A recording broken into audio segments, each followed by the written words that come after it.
of the murder of Jesus. I wrote a full book about it, which God willing I hope will be published this year. It's taken 6 years to write it.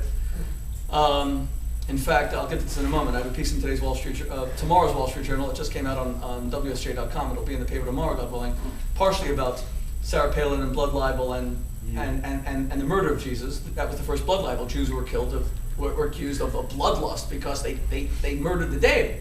They snuffed out the source of life. No nation has ever been so accused of killing God, for goodness sake. That's kind of serious.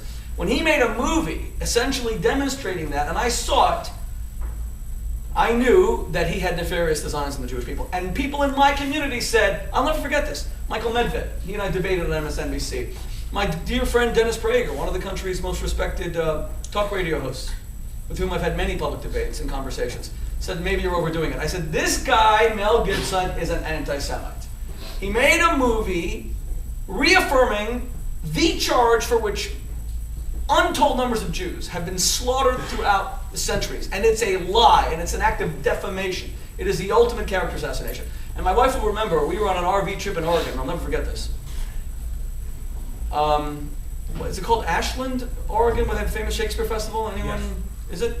We were waiting to go to a Shakespeare play when I got a phone call from a journalist saying, do you want to comment? Mel Gibson was just arrested for drunk driving, and he said the effing Jews are responsible for all the world's wars.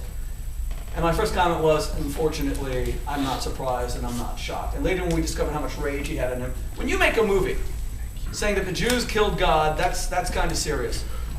But when you're not guilty of it, and you get fired, and your name is in tatters, our religion says all a man has in this world, principally, is his name. That's all you got. So in the same way, I will assail those who come after my people, and I've always seen myself, I'd like to believe, as a great lover and champion of my people. I will defend Jewish values which state that a man's innocence is his principal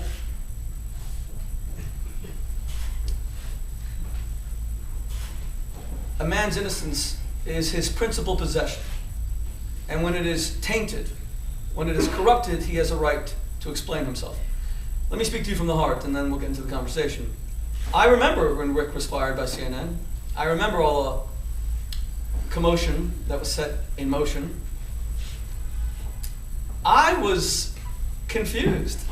I remember thinking to myself, what did he say that was anti-Semitic? We'll get into that, but honestly, so this wasn't like, and I later met Rick through Ron Tarosian who's here tonight, but it wasn't like I needed to be primed into this evening. I really felt at the time, like, wow, this guy was given a really raw deal.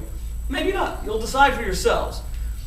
I want to reiterate as we get into this, this is not, as far as I'm concerned, the principal purpose of this evening. My organization, This World of Values Network, does public dialogues between me and someone in the news, a well-known personality, about once a month. The last one was with Rosie O'Donnell 3 weeks ago at Bergen Pack. The last one was this week, Dr. Oz. I'm sorry, right. We had one with Dr. Mehmet Oz this past Monday. But that was a bit smaller. But we had I don't know, 800 odd people. Rosie O'Donnell, the month before that, me and Christopher Hitchens discussing the afterlife. We had about 1,000 people, et cetera, et cetera. So here we are. And you will all have the opportunity to participate in this conversation. I said to Rick today that I do not plan to be confrontational, but I do plan to be engaging. This is not a whitewash. My agenda is not to forgive the unforgivable. My agenda is to discover who Rick is and to discuss values tonight, okay? Everything is unrehearsed. This is our third meeting. We had dinner last night, and we did talk about life in general, and some of those issues will come back, but everything we're saying tonight is unrehearsed. Let me begin by asking you, as a national television host and someone who has a reputation in media that you've built up over many decades, did you ever believe that you would find yourself in this predicament?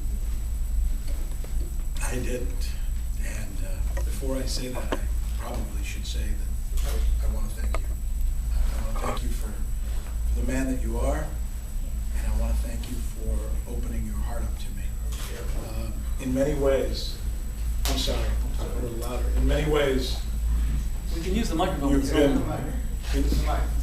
Why don't you use the mic? Because you might end up doing a lot more talking than me. Well, let's.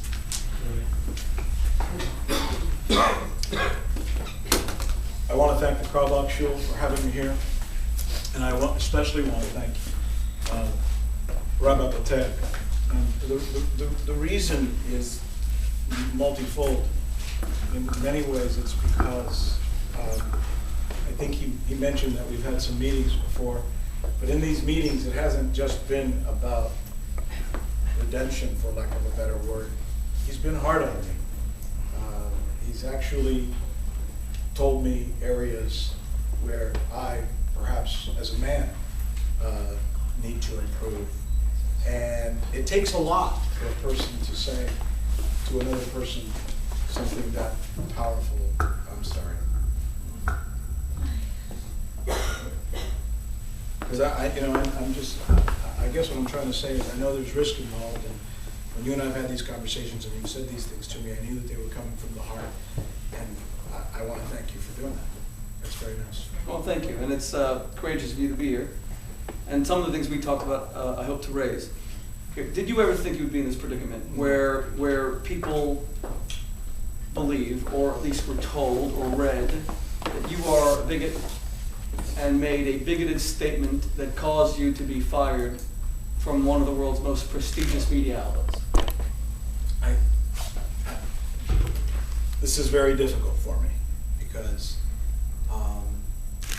few things can be more difficult in life than to be accused of something that you are not. I know who I am in my heart. I know what my record is. I know what I've stood for. I know what I teach my kids. And it's always been about love, and it's never been about hate.